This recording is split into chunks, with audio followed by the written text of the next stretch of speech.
বিচার চাই, আমি হত্যার বিচার চাই, আমি হত্যার বিচার চাই, আমি হত্যার বিচার চাই, আমি হত্যার বিচার চাই, বিচার বিচার বিচার চাই। তুমি কি চাও? জিন্দাবাদ জিন্দাবাদ জিন্দাবাদ, ইনকিলাব ইনকিলাব জিন্দাবাদ জিন্দাবাদ। কেন বাইরে আমার ভাই কবরে, ইন্টারভিউ জবাব দে আমার ভাই জবাব দে।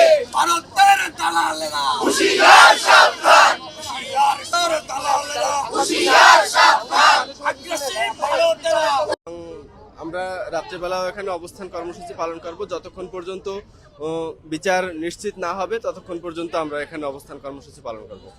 ইনকিলাব মঞ্চ থেকে যে প্রোগ্রামটা দেওয়া আছে, আমরা সেই প্রোগ্রামের সাথে আমরা তাদের একত্রিত হয়ে আমরা ছাত্রদের শুরু করেছি। আমরা এটা অনির্দিষ্টকালের জন্য, যতদিন বাংলাদেশের সার্বভৌমত্ব নিয়ে কথা বলা, আমাদের হাদি ভাইয়ের হত্যার বিচার এই অথর্ব প্রশাসন না করতে পারছে, ততদিন আমরা এখানে অবস্থান করব ইনশাল্লাহ। হাদি ভাই বলেছিলেন যে জীবদ্দশায় যে আমি যদি মারা যাই অন্তত আমার এই মৃত্যুর শাস্তির দৃষ্টান্তমূলক শাস্তি আপনারা করতে পারেন। এই জন্য তার দাবির সাথে সম্মতি জ্ঞাপন করে ইনকিলাব মঞ্চ সারা বাংলাদেশের বিভাগীয় পর্যায়ে অবরোধ ডাক দিয়েছিল। এনসিপি সহ আমাদের খুলনা আপামর ছাত্র জনতা সেই দাবির সাথে সম্মতি জ্ঞাপন করে বিভাগীয় পর্যায়ে অবস্থান কর্মসূচি নিয়েছে। তারই প্রেক্ষিতে খুলনাতে আপামর ছাত্র জনতা আজকে দেখেন একটা নর্মালি ডাকের কারণে শিববাড়ি মোড়ে জমাকীর্ণ হয়ে গেছে। আরো লোকজন চলে আসবে ইনশাল্লাহ। এবং আমরা যতক্ষণ না পর্যন্ত উনি এই যে আমাদের ওসমান হাদি ভাই সন্ত্রাসীদের দৃষ্টান্তমূলক শাস্তির আওতায় না আনতে হবে, ততক্ষণ পর্যন্ত আমাদের অবস্থান কর্মসূচি চালিয়ে যাব। ধন্যবাদ।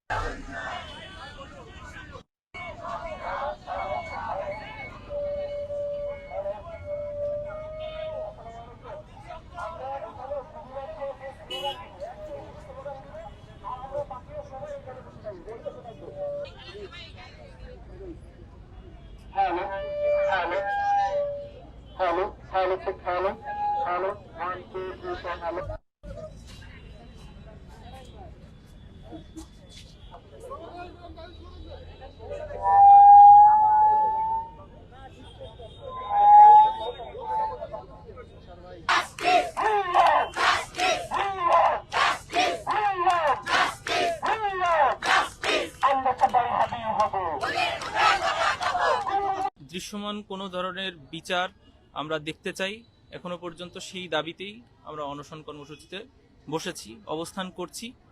এবং আমরা আসলে দৃশ্যমান একটা বিচার বা অপরাধীর গ্রেপ্তার অথবা প্রশাসনের থেকে কোনো নির্দিষ্ট ক্লিয়ারেন্স বা সময়সীমা না পাওয়া পর্যন্ত আমরা এই অনশন কর্মসূচিতে থাকবো, সেভাবে আমরা এখানে বসেছি।